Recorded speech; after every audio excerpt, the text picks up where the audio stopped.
ఖచ్చితంగా యుద్ధం మొదలుపెట్టింది ఎప్పుడు రెండు పక్షాలు నాశనం అవుతాయి. కోర్టుకి వెళ్ళిన వాళ్ళు ఇద్దరు దెబ్బతింటారు ఖచ్చితంగా.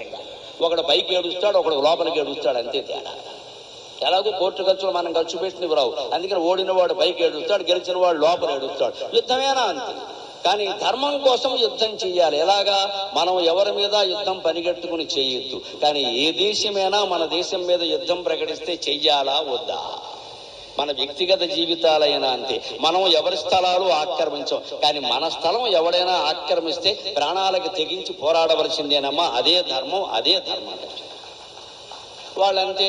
వాళ్ళ వెనకాల రాజకీయం ఉంది, పార్టీ ఉంది, బలం ఉంది అనుకోవద్దు. భగవద్గీతలో శంకర భాష్యంలో ఏం చెబుతారంటే, స్వామి వారి వెనకాల అది ఉంది ఇది ఉంది అనుకోవద్దు. నీ వెనకాల భగవంతుడు ఉన్నాడు, నువ్వు పోరాటం చేయాలి.